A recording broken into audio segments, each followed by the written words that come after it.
me laugh so hard, but it does. Oh, this is. I needed this week. Hi, good to see you, buddy. Good to see you too, Jay. Whoo! I'm really happy to be back here doing this with you. This is my. I've got a bunch of new projects going on lately, and this is my favorite one. Oh, that's great. Me too. I got a lot of stuff on my plate always, uh, but it's something that I'm really looking forward to doing. Just in general, it's fun. Like the even just this part, like the note taking is fun, right? Agreed. Yeah, it's good. Well, it makes you feel like you're. Look, we love to watch movies, right? So if we can watch movies and feel productive about it, that's a win. Exactly, exactly. Uh, well, I guess I should say welcome to a blockbuster year. Tonight we will be covering the film Brewster's Millions, starring Richard Pryor and John Candy. Let's pop in the tape.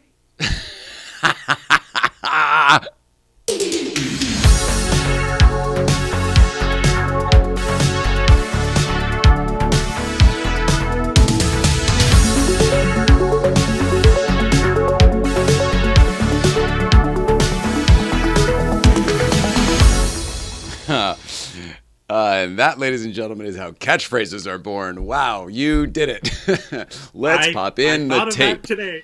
I thought of that today, and I thought I'd It, try it on for size. it's so good. It's so good. I love it. I don't know why I have a Great. pencil. That's the other show. It works. So yeah, I think I'm pretty excited to talk about this movie, Brewster's Millions. It's been definitely a few years since I've seen this movie. Yeah, same here. Oh, where'd you go? I Oh, I'm lost here. you. I'm trying to. I cut it away just for a second because I was trying to. I couldn't hear you quite as Oh well. I turned it down no. so low because I didn't want you to hear yourself, but then I couldn't hear you as well too. So I'm Hey, sorry, buddy. I'm still folks, here. I'm still here. we it's an achievement that we are live streaming on the Blockbuster Year YouTube channel tonight. That in itself is something to be rewarded. We're on Thank our you for all the own work you channel. did making that happen. It's exciting. New It channel. is exciting. Yeah, I'm like I said, I'm really looking forward to doing the show.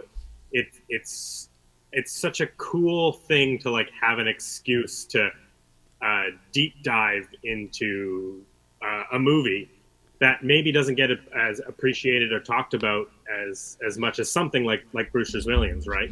I'm kind of glad that you slash we chose Brewster's Millions first because of exactly what you just said. And I'm sorry if I was fidgeting with my mic there. I hope you could hear me okay. It's sort of a deep cut. Like if you know it, you probably love it because what I was reminded with when I rewatched it just today was what a good movie it is.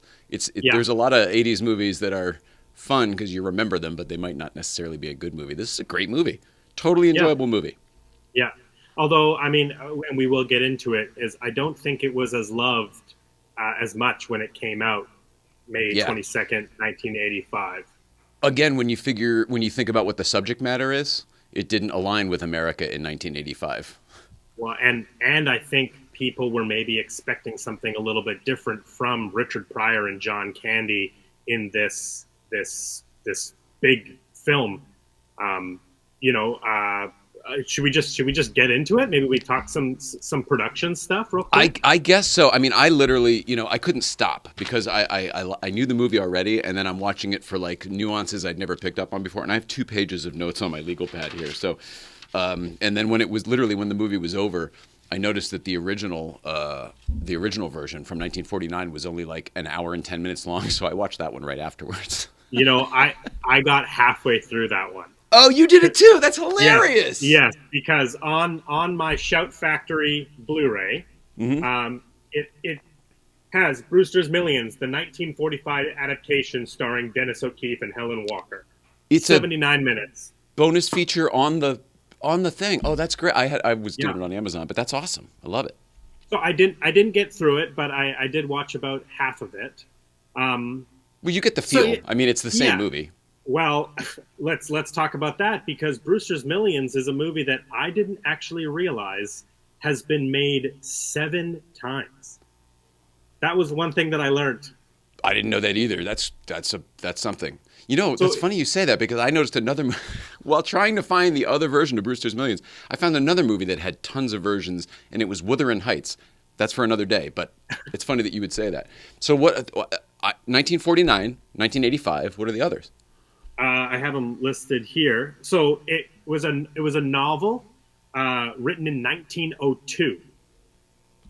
Wow. And then it became, I believe, a play. But the first film was 1914, then 1921, 1926, 1935, 1945, which is the version that you watched, and then 45, you're right. Yeah, 1961, and then 85 is the John Candy, Richard Pryor version. So it's hilarious that I thought I was watching the quote unquote original version. I was watching the 45. Were we watching the same version? Yes. Okay. Yeah, we were as far as I know, I think the 1945 one is, besides obviously the Richard Pryor one, is the most accessible. Gotcha. And I all know the people other want to ones, hear about the 1985 one, but just since we're on the 1945 one, I only really pressed play on it. I kind of just wanted to read the blurb and see, who was in it and stuff. And one of the actresses that was in it, by the name of June Havoc, is somebody that I grew up with. She was, she died at 96, I think. So she was like an old woman, but she was a staple in the town that I lived in. June Havoc in Wilton, Connecticut. She owned a little area of the town called Cannon Crossing that's still there today, where they would have town events and things like that, and a bunch of little shops. It was like a little village. And that's why I pressed play. I was like, oh, June Havoc. Oh, I grew up with June Havoc. That's fun. And then I was surprised with how similar the movies were, but whatever. Well, all of it is based off of a novel from 1902, where the funny thing is, in the novel, Brewster inherits money from his grandfather and from his uncle. Oh. The money from his uncle hates his grandfather so much that his uncle says, I'll give you I think it's like $7 million. I'll give you the $7 million, the crazy 1902 $7 million, if you spend all of the grandfather's inheritance before I give you mine. Whoa. So it's kind of like he's sticking, gotcha. The uncle is sticking it to the grandfather in the novel. So yeah, that's actually probably a little more interesting of a story because of the family hierarchy and all that. What I was taken with was, and I would imagine why this story is timeless, is it's really just kind of a story of greed and how money changes people sometimes, and how it seems like it's, even if you don't want it to, it's a struggle to keep that from happening. And I loved it. I loved rewatching this movie. It just became one of my favorite, like, I don't know, psychological movies because of all of the ins and outs. I think you're right about that aspect. I also think another reason why people love this story is because every single person has dreamed about a shopping spree or winning the lottery, and what outlandish things would you do with that money? And here is a character who gets the opportunity that he has to spend that amount of money. Yeah. You know what? We did it in the last episode preparing for this. Do we assume that everyone has... we're figuring this out, folks, live. Do we assume that at this point everyone has seen the movie we're talking about, so we probably don't need to give a synopsis of what the plot's about? Or I just realized we're talking about it like everybody knows. Yeah, well, you're right. It probably is good to give a very brief synopsis of the film right up top. But basically... the character of Brewster in the 1985 version, which we'll be focusing on, he's a minor league baseball player played by Richard Pryor, and he gets called into a big, industrial building and finds out that his great uncle, who he never met, has left him $300 million with some very severe stipulations. Yeah, what's funny about this was the two movies did it differently with how they with how this information came out. The old movie did it exactly what you just did, and the new movie starts with, Mr. Brewster, you've inherited $1 million. And he's like, holy crap. And they say, but if you would like to roll the dice, there is more to this story. And they go, Yes. here's $30 million that you need to spend in 30 days. And if you successfully do that with no assets at the end and not having any help from anyone, because it needs to stay a secret, you inherit $300 million. I have That was 1985. My mind's blown today in 2025. I have the actual rules right here. I wrote them down. Oh, amazing. Go ahead. So the rules set out by Brewster's uncle are he has 30 days to spend $30 million. And if he spends all $30 million, he gets the $300 million. Okay. After those 30 days, he is not allowed to own any assets. He has to show back up at the office with the shirt on his back. Yeah, the literal Cubs shirt jersey. on his back. Yeah, Yep. a Cubs jersey. He's allowed to hire anybody that he'd like, but he has to have value for their services. And that at the beginning is one of the things that Richard Pryor does right away is he just starts hiring people. But the rule is he can't just say he's hiring somebody and just pay them. They actually have to have a job. Right, and do a job. He's allowed to give away 5% to charity and he's allowed to gamble 5%, Yes. which of 30 million is 1.5 million each. So basically he can give 1.5 million to charity and he can gamble 1.5. So it's like giving 10% off the top. Like we don't have to spend that. We can get rid of that. Yeah. And I love the way that the rich uncle like dismisses like, you can give 5% to charity and you can gamble 5% away.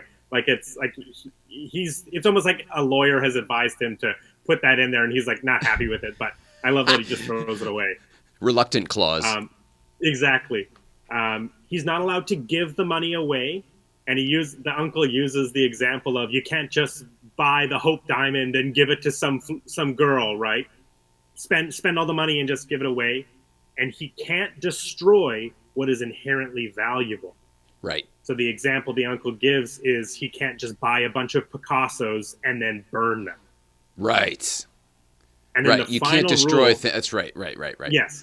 You can't destroy. And the final rule, and I think is kind of the most important one and really is what makes this movie the movie that it is he's not allowed to tell anyone. So that sounds like, it's just an interesting nugget. It's so much more than that because everybody thinks he's nuts for what he's doing. He's the luckiest man in the world, just inherited $30 million publicly. Yes. And him making all these decisions to try to get rid of it in 30 days look insane to the rest of the world. And John Candy is his best friend, his bat catcher on the minor league team. And the whole time... The Hackensack Bulls. Yeah. Hackensack Bulls. And the whole time, John Candy is like, what are you doing? You're like, hold on, like calm down. Let's think about these investments. Let's think like what we're doing because he's not allowed to know. Even the woman who is hired to keep his finances doesn't know what he's doing. And in fact, especially her, because she's trying to advise him the opposite on every single move and can't understand what the hell is wrong with him. And she thinks he is such an idiot for all the money that he is spending after just inheriting $30 million because nobody knows that there's $300 million on the line. No. If the public knew that this is what was happening, the public would pull for him and help him, and it would defeat. It's exactly what the uncle said. Like it would whatever. It would slant the machine. And I actually really like the logic of the movie.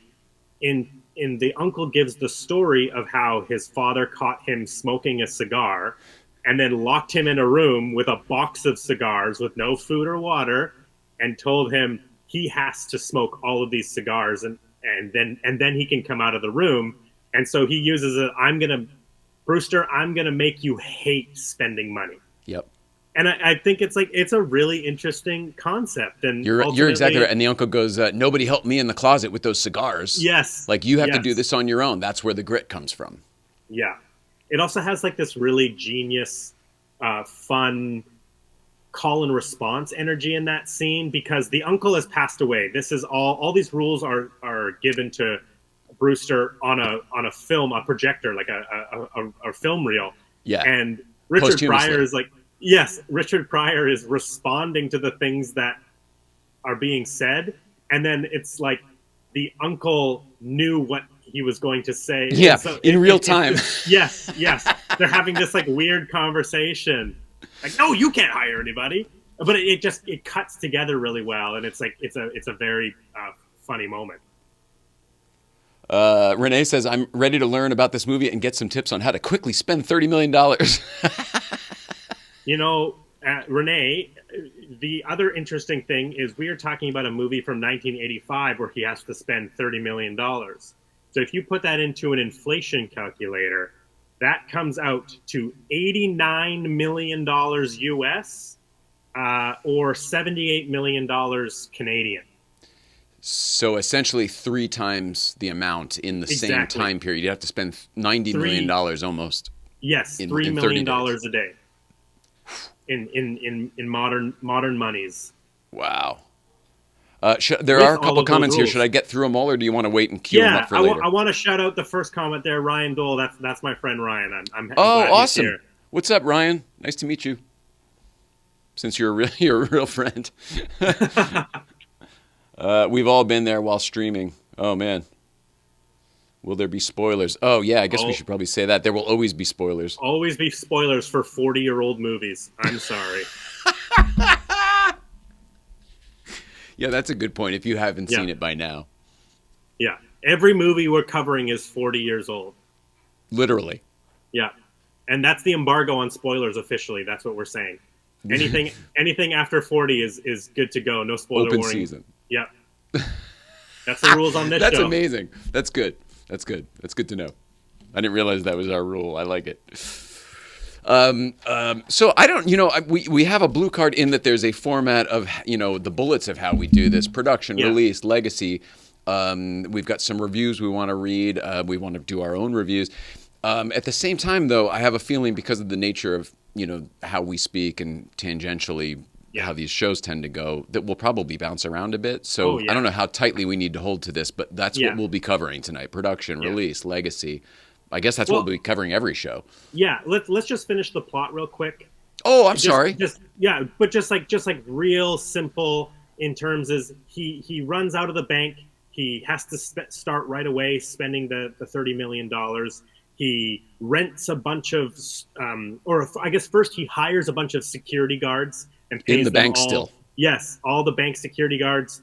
He's like, you and 20 of your best men, I'll pay you $2,000 a week, and hires the guy that found him at the baseball game to be his personal photographer. So he's just hiring people left and right. He rents a hotel room for the month for $1 million. 2 floors of the Plaza Hotel in New York City. Yes, from Home Alone 2, the Plaza. Oh, that's funny. And I can hear myself a little bit, just so you're aware. And then he starts to meet with investors and gamblers, and he's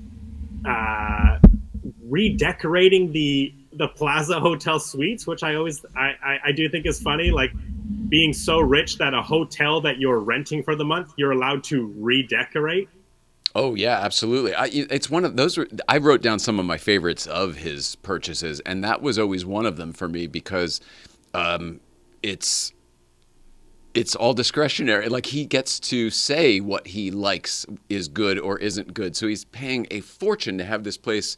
What did they call it? Postmodern fantasy or something like that, whatever the heck it was. Yeah. And then he goes, oh yeah, it's great, but it's not really what I wanted. So they tear it all down and they start from scratch with a bigger plan. It was such a great wasteful plot line, I thought. Yes. And then through all of that, he ends up winning some of the horse races that he puts money on that are supposed to lose him money.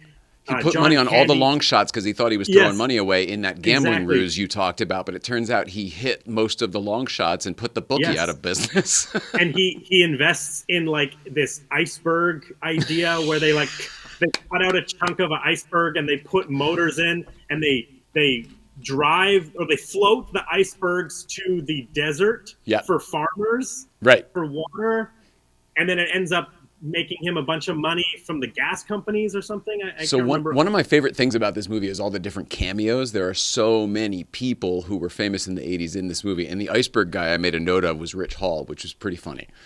Oh, I didn't clock who's Rich Hall. Oh, okay. Who is he? He did Saturday Night Live. He was I think he worked at Letterman for a bit in the '80s. Okay. But you would know him as a comedian, usually in a Okay. leather jacket, being pissed off about something. He was playing that character that was so different. Yeah. The iceberg scientist guy. Yeah. Oh, he was great. It's a bit that always sticks out to me. Plus, it has a really great prop of this like little remote control iceberg that you stick the flag in and it turns It's it so- on and it moves around the desk. That's what I was going to say. He's like, oh, is $1 million enough? He's like, sure. And he sticks the flag in. Yeah.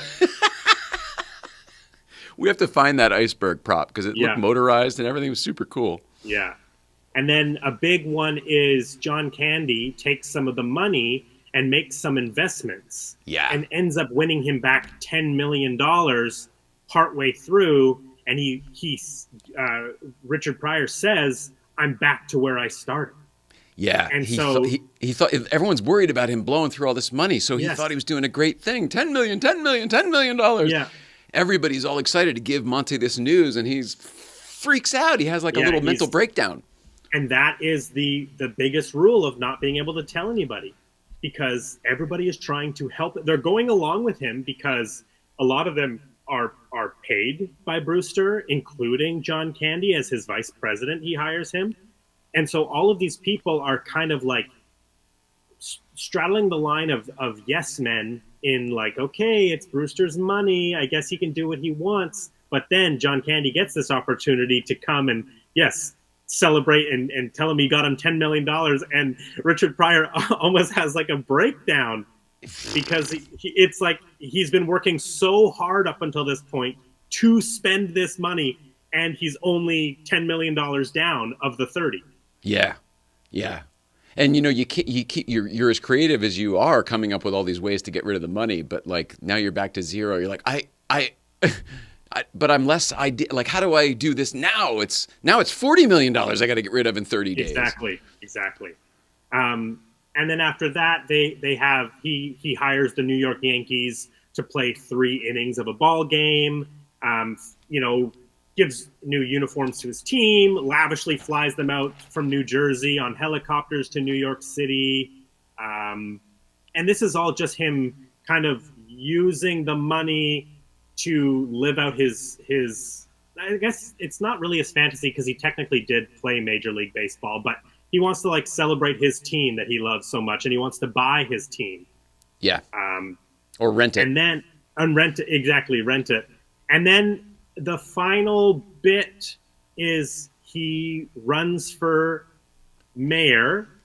Well, so but I was going to ask you that. I've got a couple questions for you. What was your favorite buy that or purchase or money spend that he did in the whole film?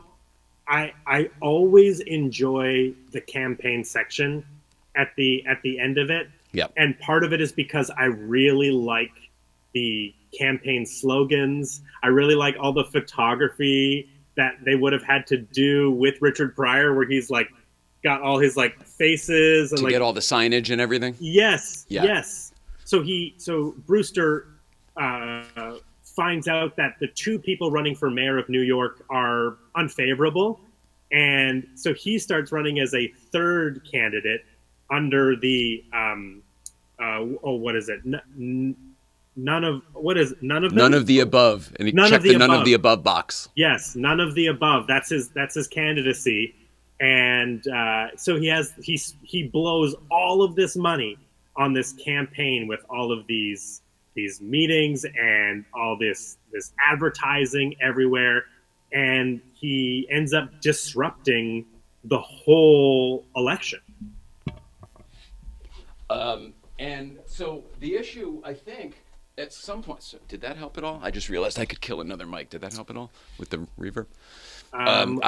There was part of it. I think he has like an advisor, the executor of the uncle's will or whatever, who checks in with him every once in a while just to say, hey, you're doing good, or I don't know, Brewster.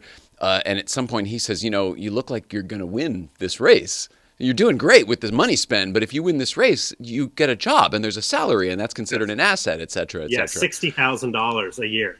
So so Brewster drops out the night before the election. So he can't win the job, but the irony is he ends up winning the election. Yeah, well, none of He the doesn't get above the job is because still he already dropped still on out. the But they ballot. had to, if I recalled the headline, the other guys were crooked, right? They were crooked. They were like mob ties. There was something else Yeah. going on. They ended up meeting or whatever. But somehow the none of the above worked, and it got the crooked guys out, and they're going to hold another election or something. Yes. So I thought that was the most ingenious of the political campaign of the Yes. money spends, because it was such a big spend, Yeah. and you got nothing for it. It was literally perfect, exactly what the uncle said. My favorite, like the I know what best you're gonna one say. I thought in the movie. I know what you're going to say. Do you? I do. Is it the stamp? It's 100% the stamp. Yeah. Yeah, yeah. I just remembered that now.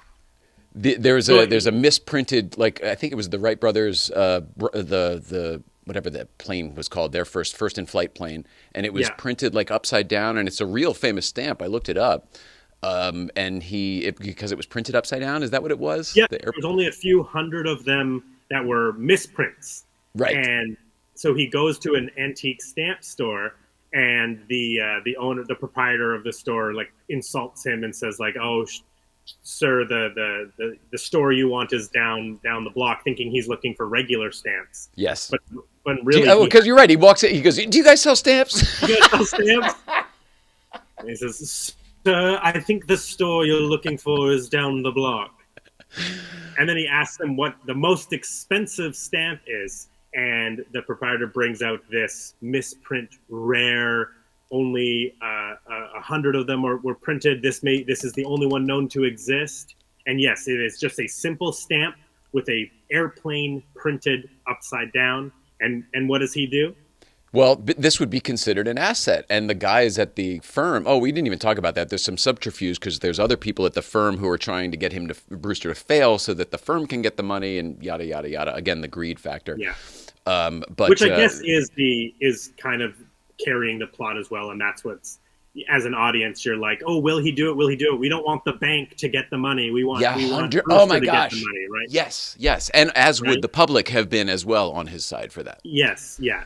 So these people are reading the newspaper, and the front headline is Brewster buys stamp for $1.2 million. And they're thinking, we got him.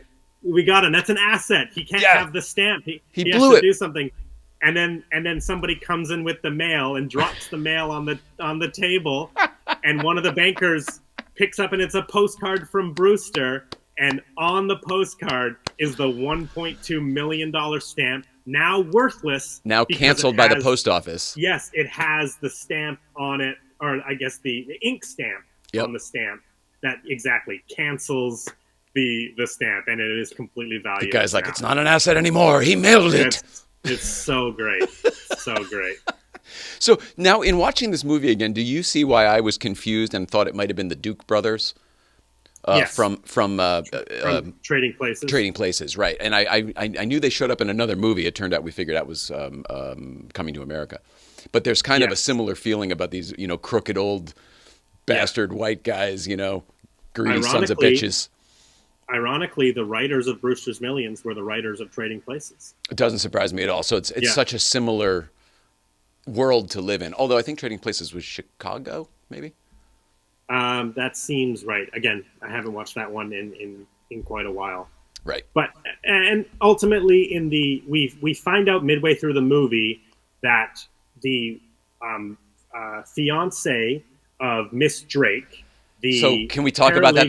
That's the all right. There's a couple things on my list from the beginning. One of which is how quickly this movie starts, because Richard Pryor's in it at the 1 minute mark from when you press play, including all of the titles and produced by, etc. And John Candy's right after that. One of the things that stuck out at me as soon as he popped up on screen was, are we allowed to even watch this movie anymore because of who the character you're talking about is played by? He was controversial for a spell. I don't know if he still is. Did he get canceled? The dad from Seventh Heaven? Oh, is that who that is? Yeah, Stephen Collins. Okay, well, I don't know too much. I know that he is not a great human being. He's a bad man. Yeah. But we will talk about his character. Okay, perfect. Perfect. Yeah, Good. we can definitely talk about his character. We don't have to celebrate him in any means. Oh, that's my sister, Emma Oh, Mindell, awesome. excited to learn about movies I never knew existed. Because she's too young. Yeah. Was yeah. Awesome. But I Thank saw you. another comment. I saw another comment earlier saying that we're due for a remake when we were talking about how there's 7 Brewster's Millions. Renee said that. Yes. Yes. I mean, it's been 40 years, like you said, so it is Yeah. time. Hello, Steve 3. Hi, While Steve. watching, did either of you think about what you might spend your money on? Oh man. No, I thought I had to make $30 million first. Although I guess, yeah, if you're going to inherit it, boy, that's. No, I didn't. Did you? No, I didn't. I would rewatch it though. I think I was observing and making notes about all of his thoughts, decisions, and ways to do it. I kind of said, "Ooh, that's really smart. Ooh, that's clever." Yeah. So maybe I was taking notes. Yeah. But yeah, we meet the fiance of Miss Drake, played by this guy from Seventh Heaven, Stephen Collins, and he ends up working with the bankers because they want to keep the 300 million, and they use him to keep an eye on it. Yeah, they promise him a partnership. They promise him a partnership, and essentially what they ask him to do is withhold a small amount of money. So he goes out and he pays for some custom-made furniture, and then right before the 30 days is up, he gets a refund. So he gets $20,000 in cash, and as they're signing over the paperwork, he comes in and gives. Oh no! Right before he's about to sign the paperwork, he gives Brewster $20,000. It's great news, and Brewster Yes. flips out because this is the Yes. 11th hour. He's showing Yes. up literally minutes before the clock strikes, and there this is it. literal shots of the clock as we're watching the minute hand get to 12. And he's showing about up to at this lose. building again with the Cubs Yes, shirt that was on his back. He nothing. thinks he's succeeded. He's After exhausted. He has no money, and everybody knows it. And everybody's attitude towards him has changed at the hotel. They've all turned on him. They've all completely turned on him because he's just a poor schlub in a Cubs jersey now. And right before he walks into the boardroom, he's handed the $20,000. And again, in a classic Richard Pryor, he has a little freak out, and he realizes he lost. He lost the $300 million because of this $20,000. It then comes out that.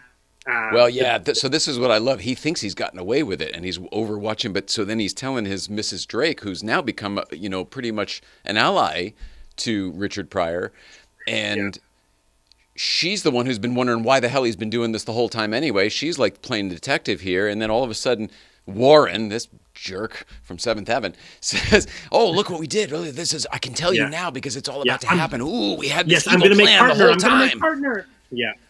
And she, thank God, is a good one and busts through the doors and said, "Don't sign." It's like no pediment, no sign, no sign. Yeah. It's that moment. Don't sign the paperwork.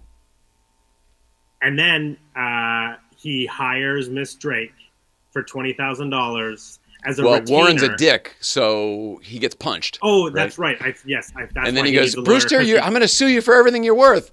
So he goes, he's like, "You want to settle out of court? $20,000." And he's like, "No, I'm not settling out of court." So then he goes, "But I'm going to need an attorney." So he hires Mrs. Drake, Miss Drake. Right before the clock strikes midnight. And She writes him a receipt, scribbles out a receipt real quick. Yeah, it's a great sequence, and he wins the $300 million. Yeah, the old man declares it, and you have won the full amount. Yeah. The funny thing is the movie ends right there, and I always wouldn't have minded. I think it's probably better that it does, but I wouldn't have minded seeing something of when his friends find out that he's not nuts, when Spike finds out he's not crazy, the photographer, the security guy, all the other people. Yeah, especially really just John Candy, because he disappears at some point. Yes, you're right. He kind of does. He's not even at the end of that party after the election results and the day after. No, he is because they're shaking down people to take a handout to put in hats. Oh, that's right. Yeah. He's like, But he yeah, spent all his money. Give us, they're passing the hat, taking a collection. yes, yeah, and the photographer isn't going to give it up. Yeah, that's right. That's right. And of course, Money doesn't want the money because he wants to be broke. Agreed on the stamp. When you said you were doing this movie, this was the first thing I thought of. Thanks, Dan McGinnis. Yeah, it's definitely one of the best parts in the movie for me. Celebratory drinking of the vintage wine he just bought. That was great, too. Yes. Went to a wine auction, spent $600,000, and then opened like all the 20 cases bottles. for everybody afterwards. Yeah. Stamp anxiety. Great movie. Oh, you know what? Shout out to you, Dustin Mario Johnson. You've been killing it with what you've been doing over there. I don't even know if you call it a podcast, a show, a live, but whatever you're doing, it's a lot of fun. I had a blast doing the Goonies recap with you. And at the end, when we're doing plugs, I want to shout out some of the local guys who are doing new shows. I think it's really cool. Yeah. I like when more people do what we're doing. It's only better for all of us, in my opinion. Yeah, totally agree. But yeah, that basically covers the plot of Brewster's Millions. There wasn't a lot I could, find in terms of production. A couple of interesting things are it was originally developed by Peter Bogdanovich, the director. And huge director. People know him from Sopranos because he was Tony Soprano's therapist as an actor. We will talk about him on this podcast because Peter Bogdanovich directed Mask, that came out in 1985. Oh my gosh, which of course I love and you still haven't seen. Yes, I have never seen. Great. But we will talk about it. And that's a deep cut too. Sorry everybody, that'll be a downer week. We'll have to have like some games or something in the studio. Well, I will say this: we got the bubble machine back. I don't know if that really applies to this show or not, but it works. That makes me happy. I think they had bubbles in 1985, so I think there you go. Yeah, woohoo! Look at that. Look at that. One day, all podcasts will be like this. But then it ended up just sort of sitting. Universal ended up giving it to Walter Hill as the director, which I actually never made that connection until rewatching it. But Walter Hill is so famous for directing The Warriors and 48 Hours, which has some comedic elements in it. But I mean, the guy that directed The Warriors and one of my personal favorites, Streets of Fire, produced the first Alien movie. It's just crazy that he was the one to direct this John Candy, Richard Pryor comedy. Well, can I do another one then? Another production person who is of note that worked on it? Sure. Walter Hill, of course, but I think I probably already knew that he directed it. What I didn't know until watching the credits was that the prop master was John Zemansky. And if you don't know that name, you know his work from every movie we grew up with in the 80s, including the Back to the Future trilogy. I wrote some of them down here. Back to the Future trilogy, Harry and the Hendersons, Scarface, Dutch, which is one of my favorite John Hughes movies that nobody seems to know. Do you know Dutch? Yeah.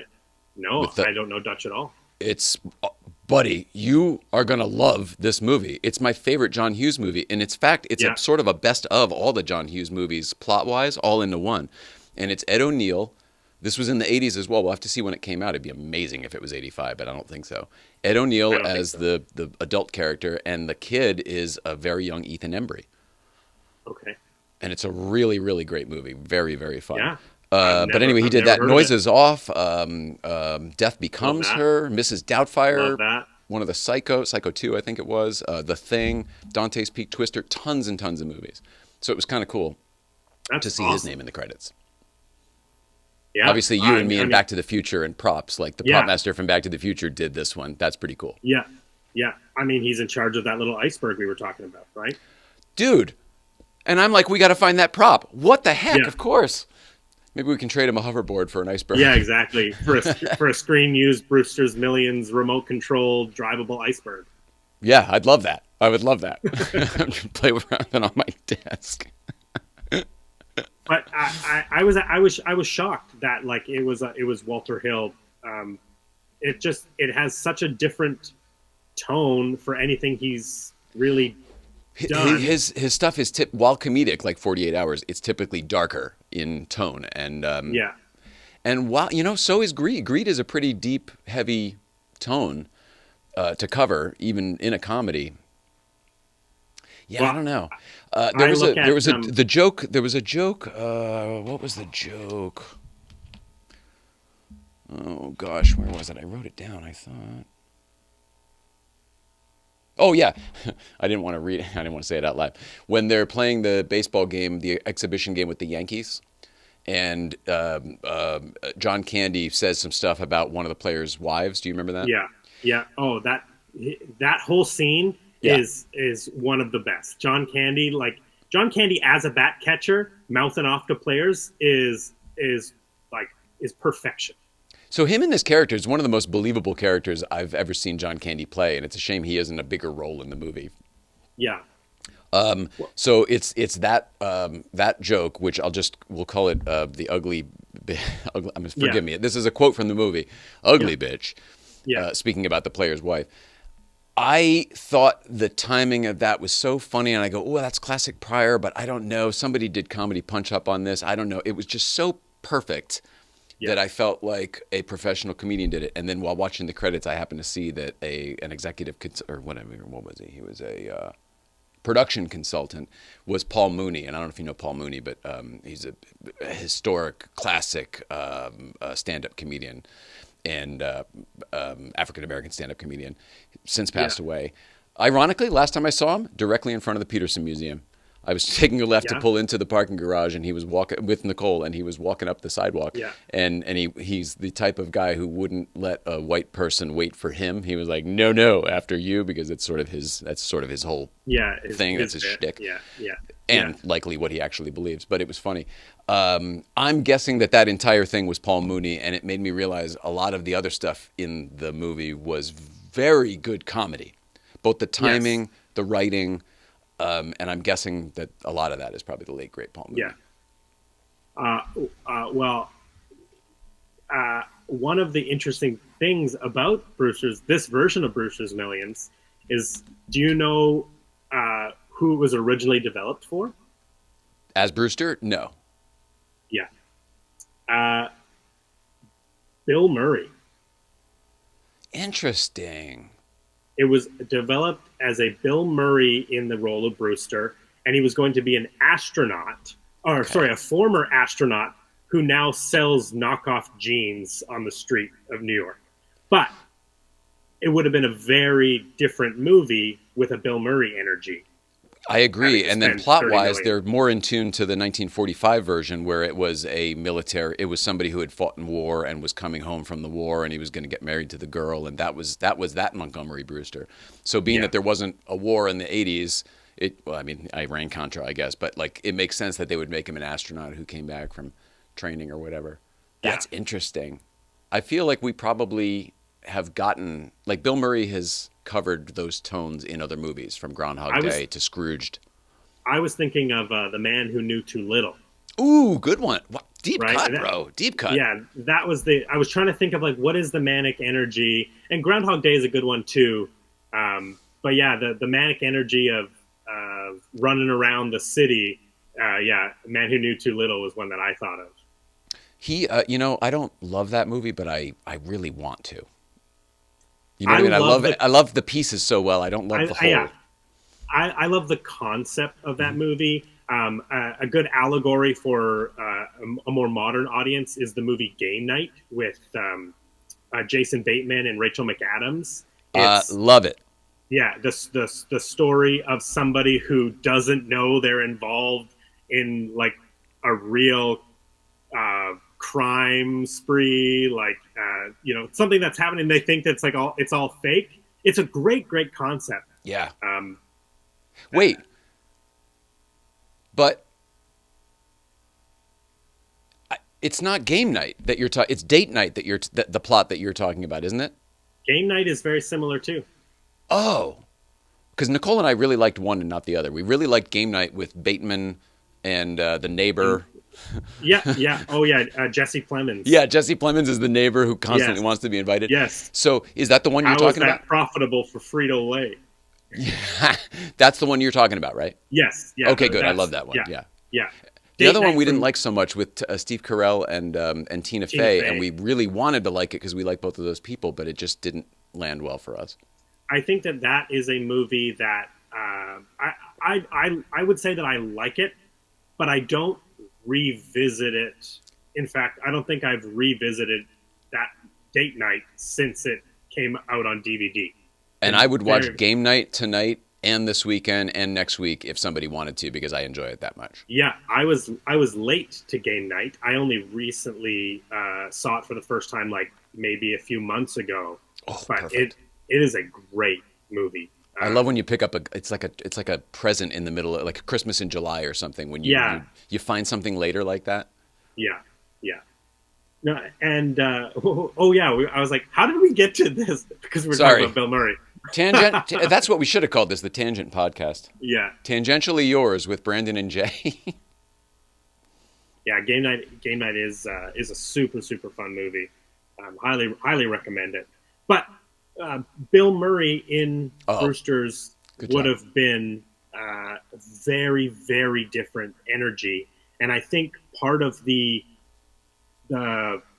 fun of this Richard Pryor version is nobody does like crazy, like I'm under pressure. He gets the big eyes and yeah. Nobody does it like Richard Pryor, right? Agreed. And you could just watch him just like be frazzled forever. Yeah, and it's nobody could be. He's very volatile. So nobody's more dangerous when he goes off the rails too than like a Richard Pryor because of Richard Pryor. Yeah. I from what I was reading too, he needed to do this movie. He needed money at this point in his career, and a lot of stuff going on in his life at this point in 1985. And he was really struggling with the fact, like, is he funny without drugs? Right. And so I think that people in 1985 didn't really take to this movie. And we're talking about it, we're celebrating it, but we're 40 years separated from it. And we've lost both of the leads of this movie. But at the time, I think people were expecting more from both Richard Pryor and John Candy in terms of the marketing of this movie, calling it like a screwball comedy, and it doesn't. It's not really a screwball comedy. No, it's not. No, there's moments. There's moments where it's zany and fun, but I think people were expecting something different from both of those guys, and they're both fantastic in it. They're really, really good at their roles. Everybody was good in it. Nobody stuck out as bad. And again, the cameos are ridiculous, from Yakov Smirnoff to, like I said, Rich Hall before I wrote some of it. Oh, you know what? Rick Moranis? Rick Moranis is great as the Xerox guy. Monty the Mimic. I wrote it down because it's... That's right. But he was like, blah, blah, blah. I'm like a Xerox machine, he goes. Xerox. And what's interesting about that is one of my favorite Walter Hill movies, Streets of Fire, is 1984. And Rick Moranis is in that movie playing a very serious role. Rick Moranis plays the talent agent in Streets of Fire, and it's not a funny role. It's not like he's just a guy. He's like an angry little talent manager. And Walter Hill directed Streets of Fire. So I've never seen that, but I just wrote it down because I'm going to watch it. You know, I think it's one of the coolest movies ever.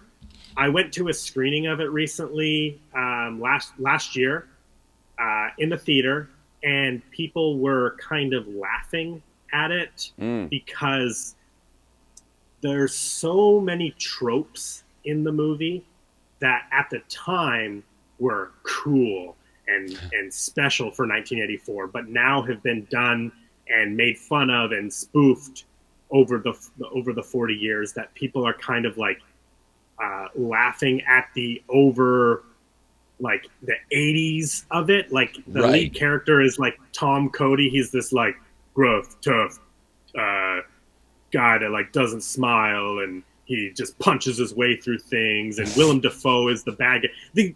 These guys have a sledgehammer fight.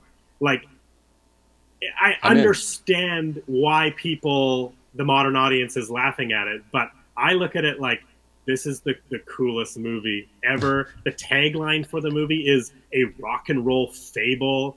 It has great music in it. It is like paced so well. I think it's this like incredible 80s movie, but it, I've said that like Streets of Fire created the tropes that we know from Okay. 80s movies, and when you watch it, I think you'll clock a lot of like the feelings, the vibe, the the the 80s. It's very 80s, but it's very cool.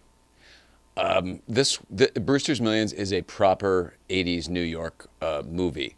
I put it up there with Splash or Ghostbusters. Any movie that was shot in the '80s in New York, mid '80s specifically in New York City, there was a vibe. I was there. I remember it. I mean, there was Yeah, just there was a vibe when it was the old when there were different pockets to the city. It wasn't just one big city. It was a bunch of little cities. Times Square and 42nd Street was not Disneyfied like it is today. yeah, Hell's Kitchen was not walkable like it is today. And some of these movies really capture that time well. And for some reason, it's like walking into the Cafe 80s. It's like a nostalgic ride for me. Even in the yeah, afternoon. yeah. I Cafe 80s joke. I had a oh yeah, I guess. I know. I didn't want the viewers to think I had a stroke. Playing Max Headroom on the Mac on the Um, machine. yeah, it's a ton of fun. Love you, Kip. Uh, Kip Marshall. Love you, Kip. is the man. It was a lot of fun. I thoroughly enjoyed revisiting it. I mean, I said on our first episode that I'm in a John Candy rewatch phase right now in preparation for the new documentary that will be coming out. So it I don't know it. I just love seeing John Candy. He brings me so much joy, and Just his I've face. I agree. we've only ever heard wonderful things about him as a person, and he just we lost him too soon, and he's Canadian. Yeah. I'm Canadian, so as a Canadian, we have to love him, but he's It's a national rule. exactly he's just so talented. He's an incredible actor, and his laugh, his little like So real. it's also like so iconic. uh, all of these back-to-back John Candy movies I've been watching, I've actually never clocked how much he does that little like chuckle to himself. Yeah, Yeah. he does it all the time, but it's so endearing, and he's a lovely, I lovely know man. exactly what you mean when he tucks his chin into his neck. He kind of Yeah, yeah, like I know exactly what you mean. It's great. He's just so lovable. You nailed it with totally. like I cried when he died. I remember I was working in the television studio at News 12 junior year doing an internship junior year of high school. And when they came in and told us, came over the AP wire that he had passed away, I was so upset that I literally went into the B studio where there was nobody Yeah, and the lights were off, and I cried a little bit because I really thought that one day I would work with him. I believed it. yeah, I knew it. I was like, he's one of the people I love so much that one day I'm going to work with him. yeah, yeah. Yeah. Huge He, loss. he- yeah, he's a very, very special, funny, uh, great Is comic actor. is there any John Candy movie that you had not seen until your rewatch phase you're going through right now? Yeah, there's a couple. I had never seen Delirious, the Ah, the that's a one where good one. he's a sitcom writer, and then he gets Amnesia. zapped, yeah, Yeah. into his own sitcom, and I thought it was good. I really liked the writing of it. I really liked the concept of it. I don't think that it was a very well crafted movie. That's it. It's a huge swing, and I don't know if it's done so well, but the concept is rad. Yeah, and I think that if it was in the hands of a stronger director, and it seems too obvious to say like a John Hughes, because Hmm. his best stuff is always related to John Hughes: Planes, Trains, and Automobiles, Uncle Buck. Um, even Home Alone, like is what I probably grew up John seeing him in the John Hughes most. somehow. Oh, I'm sorry to cut you off. I'm sorry. Please keep going. No. Oh, It's John just Hughes had a gift in pulling out people's vulnerability, and pulling out John Candy's vulnerability is just beautiful. yeah. Well, famously, he has that "I like me" scene in Planes, I'm gonna Trains, and start crying right Automobiles. now.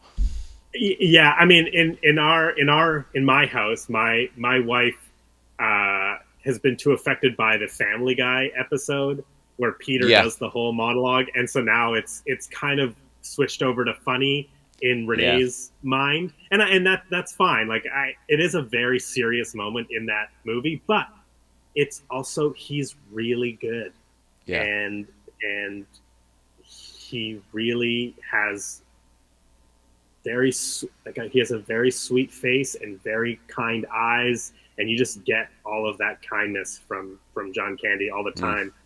mm. Um, Another one I was actually telling you on the phone was Only the Lonely. So I grew up loving this one. I must have taped it off of HBO or something, so I watched it all the time. I love and this it, one. it and Jim it's Belushi and Yep. Ali Sheedy, and I forget who her mom is with, or no, his mom is with the red hair. She was famous back in the day too. Uh, um, she's Irish, right? It In the is Maureen O'Hara. There it This is. film, Yep, Only the Lonely. yep. So this is a very late discovery for me, and it's produced by John Hughes, but written and directed by Chris Columbus, who would go on to direct Home Alone 1 and 2, the first two Harry Potter films, Jingle All the Way, like oh The no, sorry, third no, no, Jurassic Park, a lot of stuff. no, that's Joe Johnson. Sorry, Brian Levant directed Jingle All the Way. But anyway, Chris Columbus, iconic, Oh, Joe and Johnston did Jurassic Park 3, not Chris Joe, Columbus. yeah, Joe Johnson Oh, why did is I? Oh, Jurassic okay. Park All right. 3. Sorry. Yeah, So I'm getting that. Brandon will be the fact checker. You'll get all your misinformation from me. That's how the delineation of power will work on this show. I'm getting a buzz. Something happened to my headphones here when I. Do I sound okay? Yeah, you actually sound better to me than you did before. Hmm. It was, oh, maybe it's still there. Yeah, There's a hum. We're working it something. out. We're figuring it out. I'm hoping the folks at home don't hear the hum. Barbara Peterson says Michael Paré was also in one of my top 5 favorites. Eddie and the Cruisers. Yeah, you know what? That's a fun one. Oh yeah, Eddie and the Cruisers is from Streets of Fire. Oh, she didn't mean the movie Eddie and the Cruisers. Or maybe I'm thinking. Yeah, maybe you're right. What do you mean, Barbara? Let us know. Uh-oh, my mic went out. Uh oh. Technical difficulties. Something's going on here. Oh, I'm sorry about that. I literally unplugged it and plugged it back in. We're working it out. We've got a crazy rewire going on in the studio Yeah, that we're mostly through with, but I just have to finish it. yeah. My audio is back now. As long as you can hear me, I think we're good to go. Yeah, I can hear you. I guess my mic went Okay. out. Sorry about that. No, and I was having a weird buzz and the volume, and maybe that's what it was. Maybe your mic was unplugging. I don't know, but your buzz that I heard before went away before my mic cut out. So Anyway, thank God we're doing these live so that people can tell us that. So thank you, Dan, and whoever else chimed in. Thank you, thank you, thank you. yes, we appreciate it. Kit Marshall Only can't hear you, Jay, so you're welcome for once. Only the Lonely, John Candy. It is a wonderful romantic comedy about a beautician what is her actual job? She's a mortician, and Yeah, she well, does that's what they get. That's what they have in common because, as I recall, aren't Jim Belushi and John Candy like either ambulance drivers or they work for EMTs the or police. yeah, They drive. They call it the paddy wagon. there you And go. they go to crime scenes and they pick up body bags. Right. So like And it's kind of like Men in Black, where like they're both into dark stuff with Linda yeah, Fiorentino. Like Ali yes, Sheedy's this really dark character that's perfect for this life, yes. and he's And having a hard time meeting she's a girl, and his lovely. mom is really on him to get married. Yes, and his mother is very prejudiced, and he lives at home with his mother, Am I right that And she's old school Irish? Does she have a heavy yes, Irish accent? yes, Okay. old school Irish, and she is very much like you have to find a nice Irish woman to marry. John Candy lives at home, and he ends up having to like stand up to his own mother to like to live his life. But it is such a sweet, wonderful movie, and everybody in it is so good. And Mm. I think it just kind of just slips under the radar. I'm so glad you So found it. I love the part where they go to the ballpark.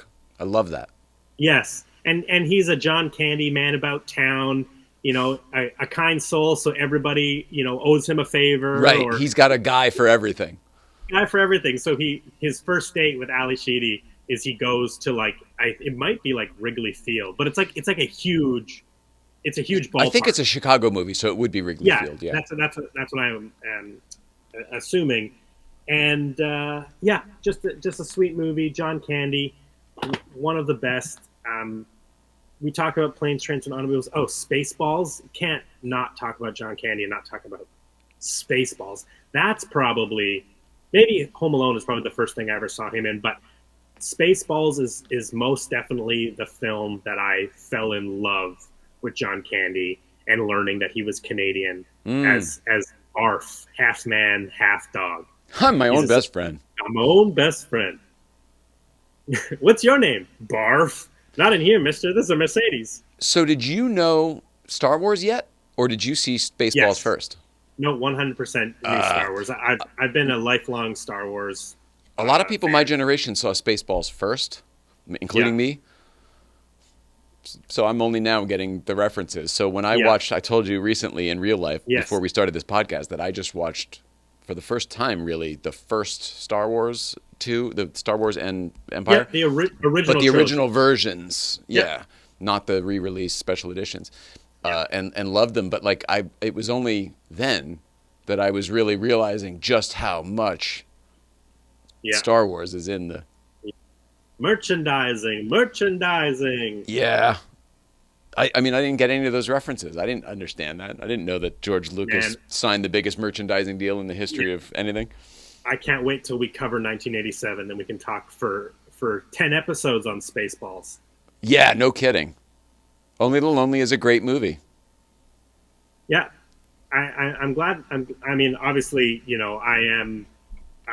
When did this come out? This is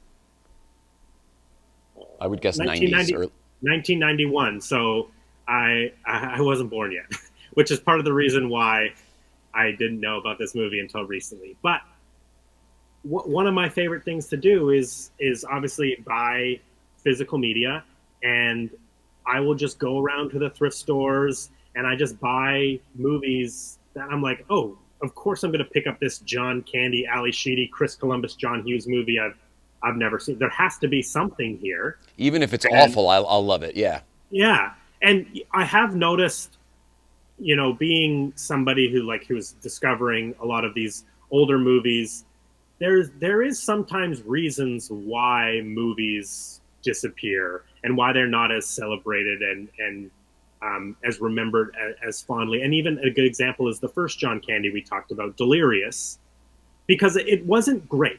A lot of really good ideas, but Yeah. ultimately kind of flat, kind of forgetful. But Very uneven. Very uneven. yeah, and this is like, it's a very simple movie. It's a romantic comedy, but I do think there's some really great stuff in it. My memory from that is it's super short and totally cute and totally worth it. That is a perfect way to put it. Let's see. I'm going to go down the list here. I never got back to Brewster's Millions. I never got into Dirty Dancing. I never got into Law and Order. But Jerry Orbach is a fantastic actor, and he plays the team manager, I guess, in of the Yeah. Bulls, and he's Great great. face. He's Yeah, great yes, face. great character actor, doing Yeah. a great role. I wished he was in the movie more. I understand he could only be in the baseball parts, but Yeah. and he called him a few times, I guess, too. So maybe he was in it Yeah, as much as and he that's should have been. But I that's like definitely him. like one of his best scenes is when Brewster calls him, and he's like, "I want to buy the team," and Yeah, and he thinks he's he drunk. Thinks he's yeah. He's a fantastic character actor. I'd love to see him in more stuff. But that's the guy, isn't he? That gets told nobody puts a baby in a corner because dad put baby in a corner. So he's Never like, hey, seen nobody Dirty puts baby in a Dancing. corner. Never I seen think so. Dirty Dancing. Oh, good for you. That was me Yeah. until like a year or two ago with Nicole. I So own Jerry it. Orbach, excellent. Stephen Collins, canceled probably. Rick Moranis, the Xerox machine. He was the mimic guy. Oh, this was interesting to me since we were talking about production. Did you know that Brewster's Millions was produced by Joel Silver? When I saw the name, yeah. Yeah, me too. That was only when. And the funny thing was, I had just put on our we have a tech who helps us with our late night playset show, and he's an audio expert. He works for Disney doing quality control on Star Wars, speaking of which, and like Marvel and all that stuff. And he came and did a professional calibration on our big screen in the other room, Yeah. so both audio and video. So we were just putting on like some of my favorite movies, the good-looking, beautiful movies, whatever, and we threw in Roger Rabbit. And I had forgotten that in the beginning, during the cartoon, that the director of the cartoon in the movie, you can drop that thing on my head. I've dropped it Yeah, five yeah. times on your Oh, head. yeah, the Baby Herman cartoon. That is Joel Silver. The Oh, fake okay. director in the movie is really Joel Silver. Oh, very cool. Yeah. Sorry, You know, that was a long road. No, and it brings me to one of my favorite things I love to talk about with Roger Rabbit. Yeah. Roger Rabbit is a movie that I only watch on VHS. Whoa. Only because the high def versions are giving too much away. And I Well, always I use used the to- example Okay. of when Daffy and Donald are dueling pianos. Yep. You can see the rod pushing up the piano stool to make it move. And so there's some sort of like just preserving my memory and love and magic of Roger Rabbit that I refuse to watch it on anything other than my VHS copy. Yeah, I mean, in puppet terminology, you don't want to see the strings. Exactly. Or the rod. I get that, but I will say that when you're here at some point, let's throw in Roger Rabbit just for a second, because I was blown away. It was just like it was in the theater as I remembered, but without all the film grain and stuff. Yeah. I don't know if it's the transfers have. I mean, I don't know how you could not show the things that you're talking about. You remember VHS? You probably, I'm assuming you know the VHS of Pee-wee's Big Adventure, because that's your favorite.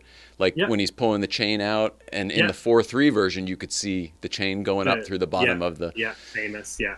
But you can't see that in any other versions that are actual either widescreen, letterbox yeah. or widescreen, because they're matted. It was matted Yeah. for the film. For some reason, the VHS they released it unmatted, instead of cutting it down even smaller, which Yeah. I guess does make sense.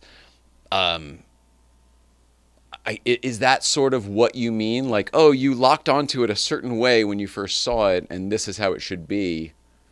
Yeah, I think Roger Rabbit specifically because of the mixed medium of it. I just Yeah.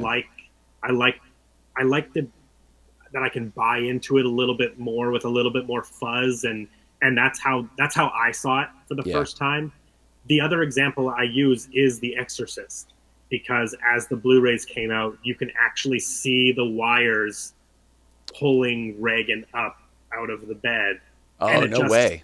It kind of just like, as much as I love knowing and learning about special effects, when I'm seeing them in the movie, It's it a fail.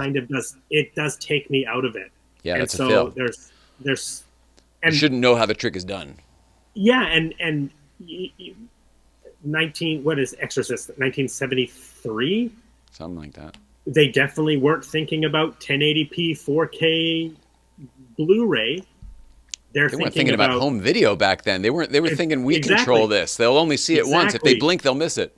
Yes, and maybe it'll be on TV, but it's just TV, right? Like it'll It's only this big, yeah. Yes, exactly. Maybe most people will watch it black and white, right? Totally. So yeah, there's just certain films that I just have like this like, well, no, I can't watch a high def version of it. Who was your favorite character in Brewster's Millions? I should say ancillary character, because not Brewster or Spike.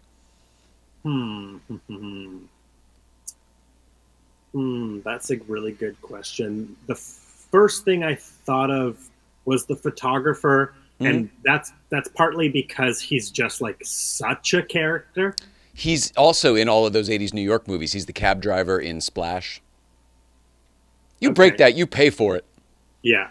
Cape Cod, that's about 300 miles. You got cash? John Candy movie. Yeah, 100%. You got any money? Yeah, I got money. Can I have some then? So good. I don't know. He's probably one of them. Obviously, I would pick John Candy. Sure. But, okay, well, that's fine. But I appreciate the question, because I think everybody is either going to pick Richard Pryor or John Candy. But from me, it goes to it's Chuck Fleming. Chuck Fleming, Action News. He comes up so often. Yes. I think the character is so funny. The guy who plays him is named, I wrote it down, Peter Jason. And I've seen this actor in other things over the years, but every single time I see him, I go, why do I know that guy? Why do I know that guy? It's the voice. It's the voice. Oh, yeah, he's Chuck Fleming, Action News. And for some reason, the guy who plays Chuck Fleming, Action News, reminds me very much of a real guy that we know in our world named Pete McNulty, who's a car guy down in here in Los Angeles, down in Orange County. But I don't know. There's something about the fact that he recurs throughout the whole thing because he's the newscaster who's constantly reporting to the public on what Monty Brewster is doing. Yeah. And he just shows up and he's got that, he's got the hairdo and the microphone. It's just very 80s TV, New York. Here are the facts. Chuck Fleming, Action News. Yeah, I mean, he could have his own spin-off. Yeah. Not a lot of, I mean, I guess the other cast are Miss Drake, Warren, the banker guys. Yeah, they were all people. Hume Cronin was the great uncle who left him the money. People probably know him from like Batteries Not Included. Yeah, Cocoon. I think he might have been in Cocoon. He gives a really great performance. Yeah, he's hacking up a lung, and there's that great moment where like the nurse comes in to like give him aid, and he's like, no. It's a great performance, and he's got those like super tight close-ups, and and he's even leaning into camera in the close-ups. Yes, yeah, very interesting face. Yeah, am I right? Isn't he one of the guys in Cocoon? Is he one of the old guys in Cocoon? I couldn't tell you the last time I watched Cocoon. Oh, this is a problem. We're gonna need to watch. Cocoon. And isn't that an 85? Didn't we decide? Yes, we will cover Cocoon. Thank goodness. But I always confused Cocoon and Batteries Not Included growing up. I still to this day, I actually don't really know which one is which. Are they both aliens? Batteries Not Included is the little ships. Yes. Right? It's Batteries Not Included is one of the most beautiful movies I've ever seen in my life. It's one of my all-time favorite movies. It's written by Brad Bird, who you know from the Incredibles and Tomorrowland, which is another one of my favorite movies of all time. Me too. I'm so glad. You do? It's literally, that's a secret I reveal to everybody. Oh my God. Tomorrowland is one of the unsung. I have my pin upstairs. Awesome. Tomorrowland is an incredible film that was not appreciated when it came out. Nope. It took 10 years to make. It was the most expensive movie they ever did. They were going to rebrand all the theme park Tomorrowlands to be after this movie, and it didn't do well at all. And anytime I show it to somebody, they're like, that was an amazing movie. They shot parts of it locally out here in BC. What parts? George Clooney's house, the farm. You're kidding. Yeah. And I believe the Blast from the Past comic store is somewhere out here too. That little street of like Middle America? Yeah. Awesome. I believe that's all out there. That whole Blast from the Past section of that movie reminds me of the scene in Paul when they're in the same kind of store. Yeah, totally. You too? Okay, cool. Yeah. Oh man, I'm so excited that Tomorrowland. That's like 2015 or 12 or something like that. It's a something modern like movie. That, yeah. Great movie. Yeah. Underappreciated for sure. Brad Bird also directed the Mission Impossible Ghost Protocol. That's a Brad Bird kidding. film. I didn't know that.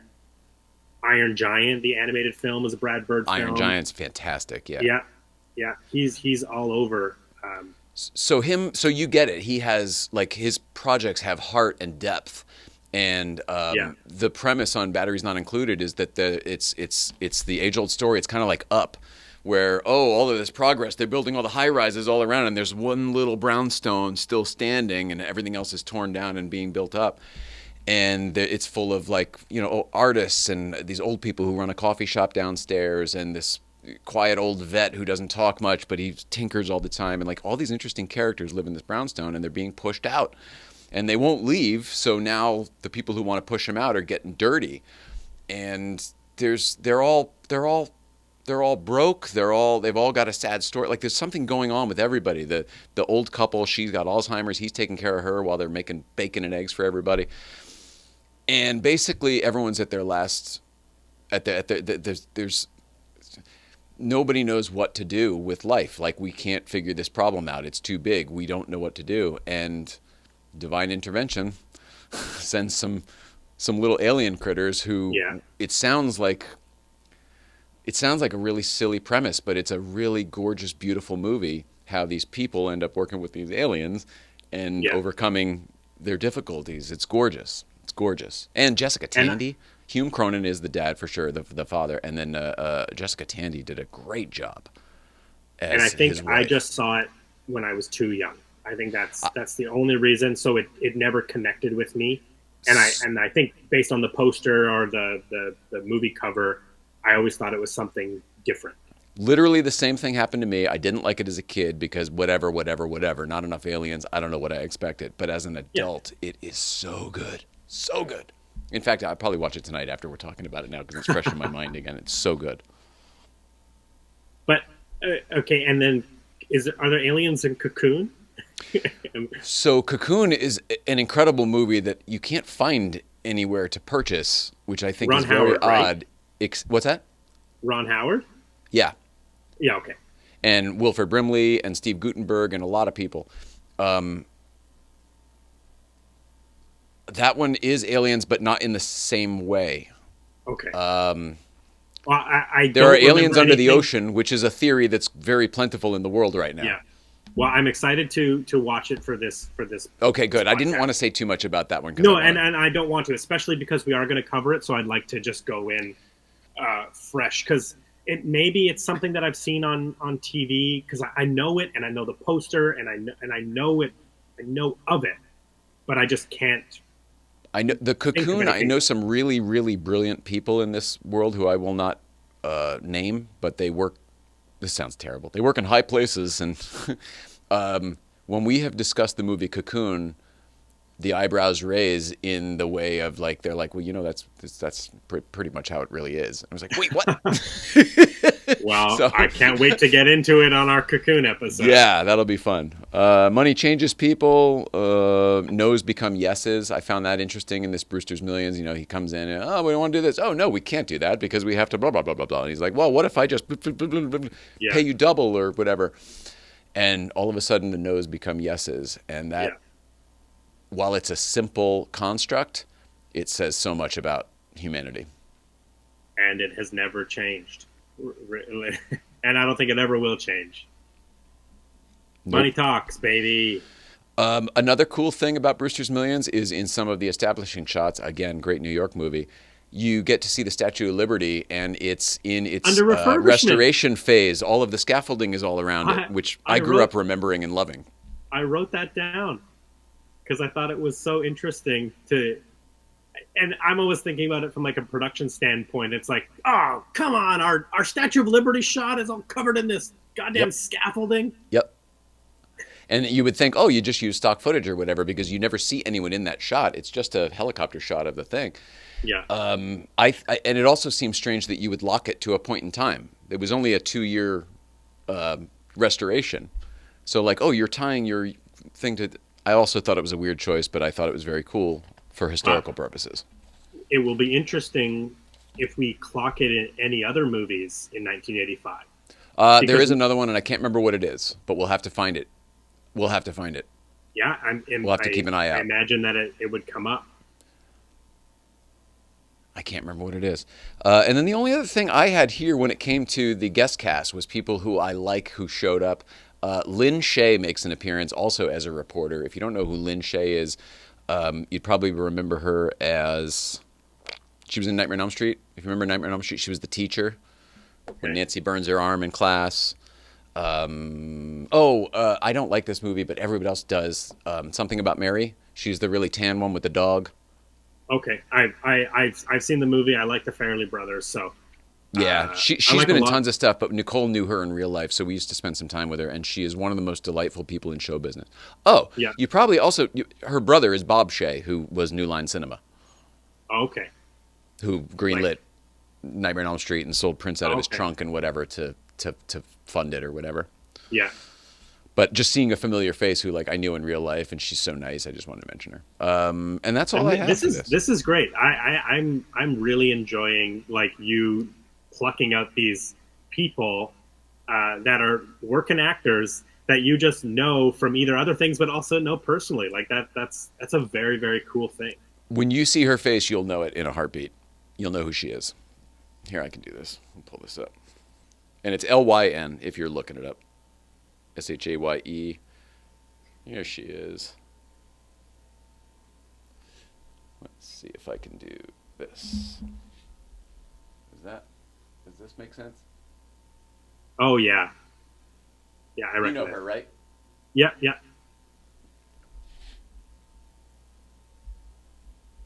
Nice. The only thing that I guess we didn't really touch on was, and it's not a big thing. Is maybe it's like it's opening weekend. Mm. Brewster's Millions came out May 22nd, 1985, the exact same day as Rambo: First Blood Part 2 and James Bond: A View to a Kill. The Robert So Davi that one. was yes. So that was the Whoa. weekend. The weekend at the theaters was Nice Goonies tie-in, buddy. Rambo, James Bond, Brewster's Millions, Beverly Hills Cop was still in theaters from 1984, but Wow. it's still making money in the theaters. Wow. So the movie cost $15 million and made $9 million its opening weekend. It's definitely made its money back, obviously, at this point, but it's hard to compete with a James Bond and a Rambo. For Obviously, real. it was going to come in underneath either of those movies. What do you know what the number one out of James Bond and Rambo? What do you think the number one was? I would guess James Bond. It was Rambo. Wow. Rambo came in number one.